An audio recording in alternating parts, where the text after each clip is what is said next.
Hola, bienvenido a una nueva clase de Derecho Civil de Obligaciones. En el día de hoy trataremos el tema de el pago como modo extintivo de las obligaciones.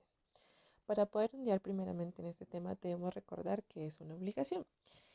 La obligación sabemos que es un vínculo de derecho por el cual una persona se compromete a cumplir una obligación con respecto a otra. Es decir, en el ámbito jurídico son las consecuencias a los actos jurídicos que se realizan. Este concepto de obligaciones está regulado en el artículo 1494 del Código Civil como fuentes de las obligaciones, que dice lo siguiente. Las obligaciones nacen ya sea del concurso real de las voluntades de dos o más personas, como los contratos o convenciones, ya de un hecho voluntario de la persona que se obliga, como la aceptación de una herencia o legado, y en todos los cuasicontratos, ya a consecuencia de un hecho que ha causado injuria o daño a otra persona, como en los delitos. Entonces, sabemos que las obligaciones son las consecuencias de actos jurídicos que se realizan. Un ejemplo de esto, claramente, como nos dice aquí, es el contrato. Entonces, tenemos que tener en cuenta que las obligaciones están catalogadas en tres. Son de tres tipos: de dar, hacer o no hacer. Ahora bien, para extinguir estas obligaciones hay diferentes modos. Uno de los primeros modos que existe es la innovación. También existe la transacción, la compensación, la remisión, la confusión, la prescripción, la declaración de nulidad o recesión, la pérdida de la cosa que se debe y por evento resolutorio. También se puede encontrar en uno de estos modos de extinción de las obligaciones lo que es el pago, lo que vamos a hablar ahora. Entonces, el pago es un modo de extinguir las obligaciones, claramente como se dice, que consiste en la satisfacción, la ejecución o el cumplimiento de una prestación debida por el deudor. Y esta puede ser de hacer, de dar o no hacer. Entonces, es uno de los modos más comunes de extinguir los vínculos obligatorios y la realización de las prestaciones de los deudores en provecho de sus acreedores. Entonces, cumplida la prestación, se extingue el derecho del acreedor a exigir al deudor. El pago está configurado en el artículo 626, como ya habíamos dicho, del Código Civil, que lo define así de la siguiente manera. El pago es la prestación de lo que se debe. Entonces también hay que tener en cuenta lo siguiente. El pago, llamado claramente solución o pago efectivo, no solo aplica a obligaciones de dinero, aplica a todo tipo de obligaciones. Esto es decir, nosotros comúnmente tenemos el concepto de pago en un pago efectivo de dinero pecuniario. Por ejemplo, en la prestación de un servicio, como es un servicio público de luz, ¿sí? De energía, perdón, eh, la empresa nos presta el servicio y nosotros pagamos este servicio con un monto de dinero. Obviamente bajo las condiciones de la empresa, en las que ellos hacen obviamente el cobro, cuánto es lo que se debe según lo que se consume, y nosotros hacemos la retribución a este servicio de una forma pecuniaria, en dinero. Del mismo modo, así para adquirir tanto bienes como cosas de consumo, también lo hacemos de modo pecuniario. Por ejemplo, cuando vamos a un centro comercial y vemos unos tenis que nos gustan mucho, entonces vamos hacia el vendedor a preguntarle cuánto cuestan estos zapatos. Entonces pagamos con dinero y este obviamente nos entrega nuestro nuestros zapatos y pues obviamente para beneficio propio. Entonces siempre atribuimos el pago de una manera pecuniaria, pero en realidad existen muchos más conceptos de lo que es el pago en el ámbito jurídico. Ahora vamos a hablar del por qué se paga. Se necesita la existencia de una obligación aunque sea natural. Recordemos que una obligación natural son aquellas que su cumplimiento son voluntarias y por consiguiente no implican ni acción de reclamo para un cumplimiento forzoso ni ningún tipo de sanción. Entonces, tiene que existir al menos una obligación natural para que pueda hablarse de un pago. De lo contrario, estaríamos frente a un fenómeno llamado el pago de lo no debido. ¿Qué es el pago de lo no debido?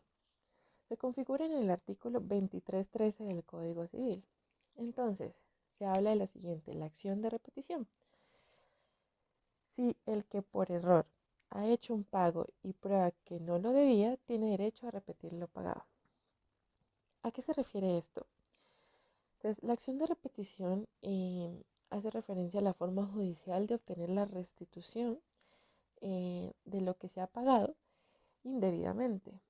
Es decir, fuiste donde tu vecino, le tocaste la puerta y decidiste darle un pago de 10.000 sin razón alguna. Entonces, la acción de repetición existe para esto. Entonces, para entenderse un poco más, se tiene que saber que esta acción eh, eh, trae en sí una carga de la prueba, que es de parte del demandante. El demandante, quien hace efectiva esta acción de repetición, eh, tiene que probar que realmente pagó algo que no debía. De esta forma, obviamente, para aclarar la situación y poderle hacerle la restitución de su dinero o de su pago de la manera mejor posible. También en el segundo inciso de este artículo nos habla de lo siguiente, que es un poco más allá, que nos habla de otra situación para la acción de la acción de repetición. Entonces nos habla de lo siguiente. Sin embargo, cuando una persona a consecuencia de un error suyo ha pagado una deuda ajena, no tendrá derecho de repetición contra el que a consecuencia del pago ha suprimido o cancelado un título necesario para el cobro de su crédito, pero podrá intentar contra el deudor las acciones del acreedor. Voy a traducir esto. Eh, si una persona ha hecho un pago de lo no debido y cancela con una deuda ajena, esta persona que ha hecho el pago no tendrá acción, esta acción de, de repetición eh, contra el acreedor. Ya no puede exigirle al acreedor que le restituya su dinero o su pago. Porque pues obviamente después de cancelar esta deuda, destruye el título que constaba el crédito. Entonces, no va contra el acreedor de esta forma, sino esta acción se puede hacer en contra del deudor, ¿sí? El deudor que tenía su deuda, obviamente, con el acreedor. De esta manera podremos hacer efectiva la acción de repetición. Ahora bien, vamos a hablar de qué debe pagarse. Entonces, el pago debe realizarse tal como figura en la respectiva obligación.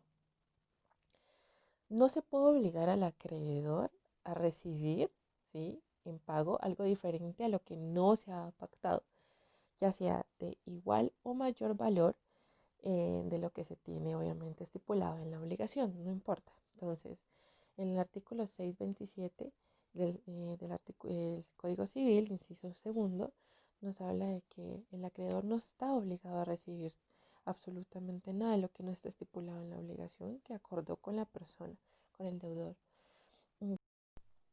Ahora hablaremos de quién puede realizar el pago. Según el artículo 630, reza lo siguiente. Puede pagar por el deudor cualquier persona a nombre de él, aun sin su consentimiento o en contra de su voluntad y aun a pesar del acreedor. ¿Esto qué quiere decir?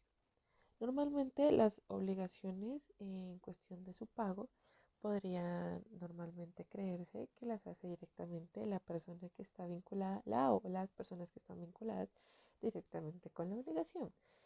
Pero también están las que están subsidiariamente vinculadas a ellas. Por ejemplo, en el caso del deudor absoluto, sus herederos, representantes legales o convencionales, los codeudores solidarios o de obligación indivisible, eh, También los que son fiadores, ya directamente como el propietario del bien hipotecado o pignorado en garantía. Y los codeudores solidarios, y así sucesivamente. Eh, pero también está estipulado que cualquier tercero puede pagar la obligación, inclusive si éste no tiene un vínculo obligatorio con esta y carente de una representación legal o convencional, y puede pagar por el deudor o los deudores a favor de ellos y independientemente del acreedor. En el segundo inciso de este artículo nos habla de lo siguiente, y es muy importante. Si la obligación es de hacer y si para la hora de que se trata se ha tomado en consideración la aptitud o talento del deudor, no podrá ejecutarse la obra por otra persona contra la voluntad del acreedor. Es decir, cuando el pago es de hacer. Sí, en este caso podríamos dar un ejemplo de contratamos a una persona para que nos pinte eh, un cuadro, ¿sí? Para ello tenemos en cuenta obviamente sus aptitudes artísticas. Pagamos por este servicio de hacer este cuadro y por alguna razón esta persona no puede hacernos el cuadro o no quiere hacernos el cuadro y delega hacer a su hijo, que no tiene las aptitudes ni las capacidades para efectuar esta acción de lo que es pintar el cuadro. Entonces, en este caso, obviamente no se puede obligar al acreedor a que reciba este pago de una persona a la cual no tiene las aptitudes y de poder hacer, ¿sí? Entonces se tomó en cuenta para el pago, en este caso que es de hacer el cuadro, las aptitudes de otra persona. No se podría efectuar el pago, no es viable. Se puede hablar obviamente de pago por el deudor único o representante. Directamente el deudor, quien adquirió la obligación, puede hacer el pago directamente al acreedor, pero también lo pueden hacer sus representantes, su tutor o curador, sus herederos, mandatarios generales o diputados especiales, quienes también pueden hacer delegatarios a la deuda. Entonces todos ellos también pueden hacerse eh, cargo para hacer y efectuar el pago. Después de obviamente satisfecho el acreedor con el pago, ya nada le puede exigir al deudor. Queda liberado del vínculo obligatorio. Entonces, de esta manera, eh, este vínculo desaparece y por tanto el aspecto activo del crédito como el aspecto pasivo que es la deuda quedan totalmente extintos. A diferencia, digamos, de las obligaciones mancomunadas, en donde todos están, una cantidad de deudores están sujetos a una obligación con su acreedor o sus acreedores, y en este caso cada deudor paga su cuota, eh, pero de todas maneras hace un pago parcial. Si uno de los deudores paga su cuota, hace un pago parcial a la deuda que se tiene con los acreedores. Por tanto, obviamente, subsiste el saldo insoluto. Ahora bien, cuando se hace el pago por personas interesadas en la solución de la deuda, aquí vamos a hablar de que existen personas interesadas en que se haga el pago de la obligación por X o Y razón.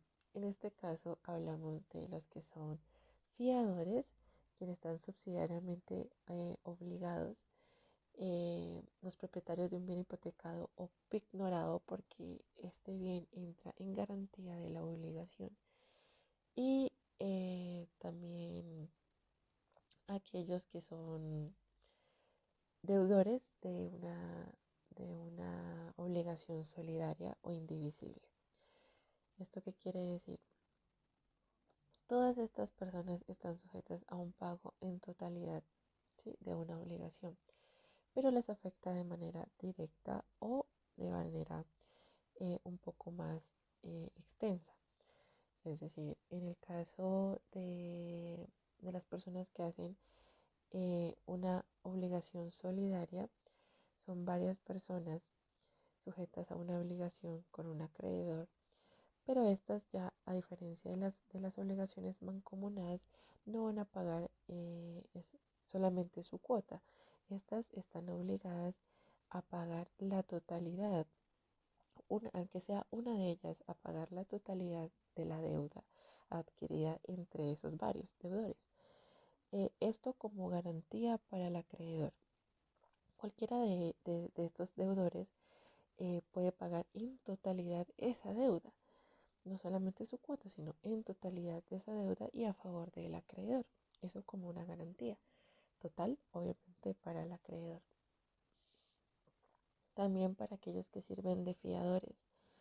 Eh, Obviamente son personas eh, terceros a los deudores que entran a hacer respaldo en caso de que el deudor no tenga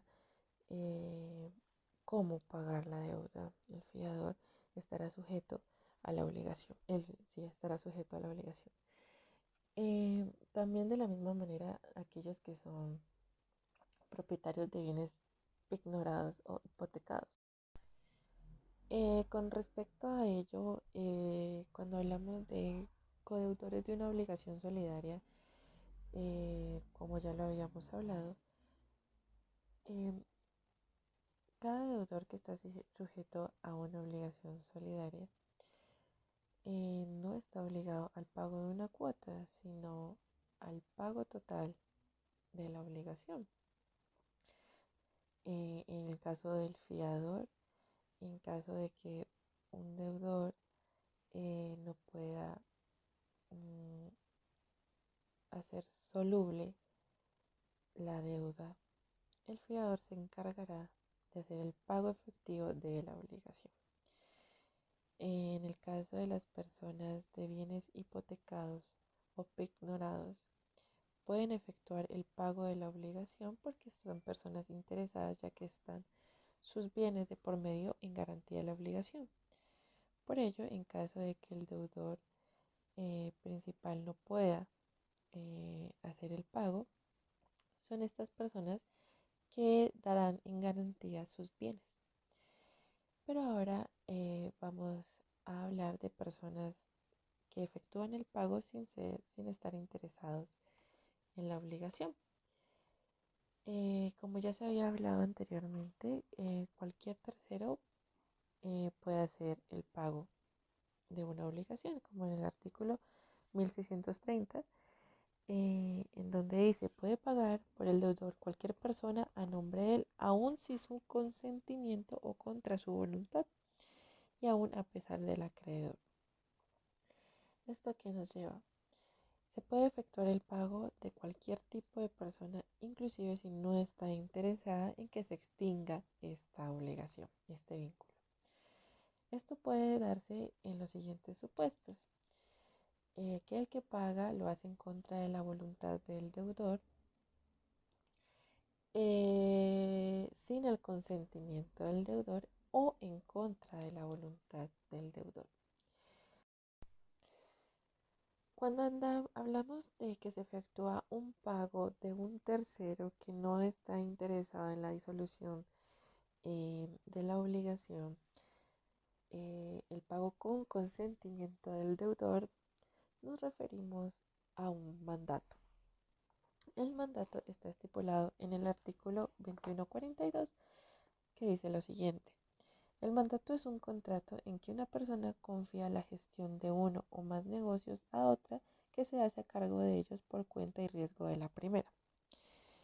En este caso, el deudor, que es el deudor principal, delega a otra persona que no tiene interés en el pago de la deuda ni está sujeto a esta obligación de ninguna manera a hacer el pago efectivo de la deuda.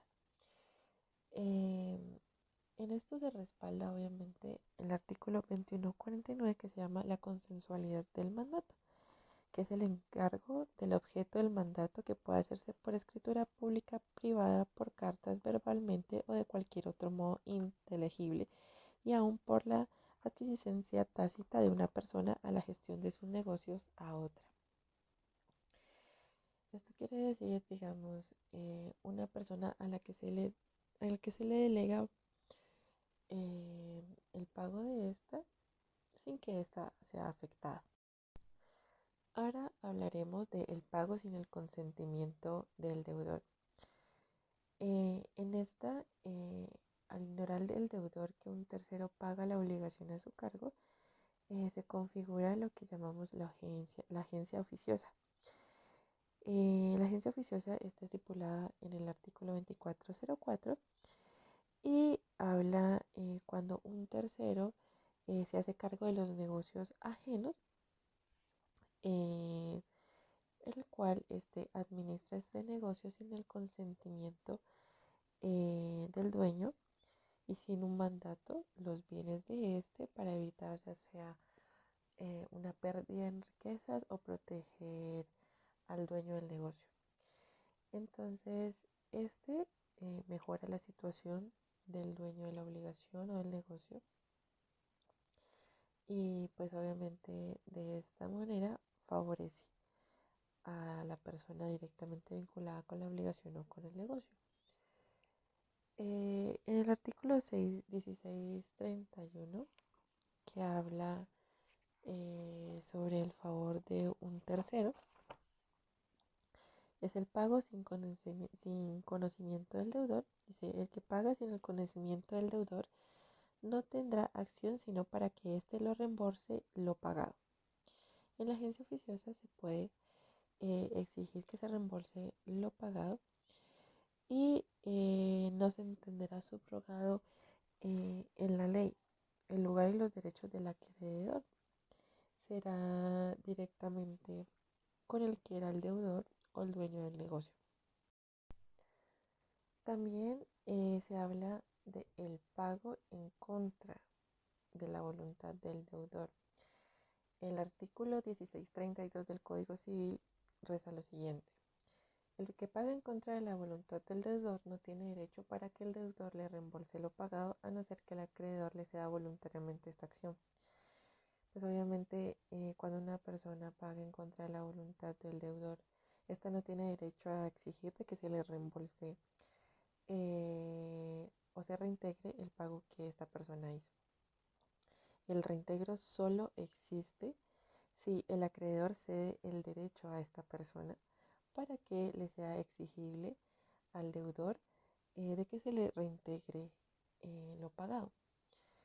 Entonces se tiene que tener en cuenta que cuando se paga la deuda de un tercero, cuando éste expresamente ha dicho que no, la ley no obligará a que se reembolse lo que se va a pagar a favor de este.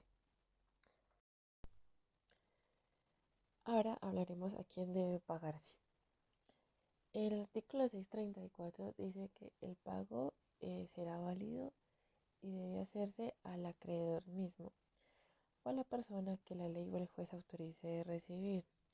Aquí la norma expresa qué personas están legitimadas por la misma ley para recibir el pago. Naturalmente lo haría el acreedor, como comúnmente podríamos deducir, ya que es el titular del derecho y quien está legitimado, ¿no?, para exigir la prestación debida. Sin embargo, la ley también ha autorizado a terceros para poder hacer efectivo el pago de la deuda. Los causahabitantes o herederos pueden ocupar el lugar del acreedor, ya que ellos son los continuadores de su personalidad y a título singular de este. También están legitimados para recibir el pago representantes convencionales, ya que ya sean diputados o mandatarios generales, o también sus representantes legales como padres en el ejercicio de la patria potestad y un curador o tutor de aquellos que son incapaces. También se habla de una nulidad del pago. En el artículo 636 del Código Civil nos habla de lo siguiente. El pago hecho al acreedor es nulo en los siguientes casos. Eh, si el acreedor no tiene la administración de sus bienes, salvo en cuanto se probare que la cosa pagada se ha empleado en provecho del acreedor y en cuanto este provecho sea justificado con el arreglo. ¿Esto qué quiere decir? Será nulo el pago cuando el acreedor no tiene una libre administración de sus bienes, y esto nos habla de los que son incapaces legales, puesto que estos no pueden recibir válidamente un pago de sus créditos. Sin embargo, será válido siempre y cuando se pruebe que la cosa pagada obviamente ha sido para beneficio del acreedor y en cuanto estos sean justificables para no constituir lo que se llama enriquecimiento sin justa causa, lo cual es ilícito. La segunda nulidad del pago se encuentra en lo siguiente: si por el juez se ha embargado la deuda o mandato retener el pago.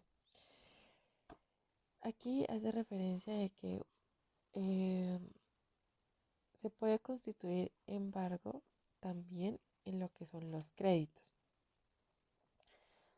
Hay muchas cosas las cuales son susceptibles de embargo. Entre esos está el crédito. Cuando un crédito es embargado, el deudor de este crédito no puede hacer un pago a este crédito sin el consentimiento previo del juez. Por lo tanto, si se hace sin este consentimiento, este pago a ese crédito que está embargado será totalmente nulo. La tercera condición de la nulidad es si se paga al deudor insolvente en fraude de los acreedores a cuyo favor se ha abierto a concurso. Esto nos habla del concurso de acreedores. Esta situación sucede cuando el deudor es insolvente a sus deudas, por tanto, acude a un juez para que se abra un concurso de acreedores en donde él se dispone, ya sea de manera totalmente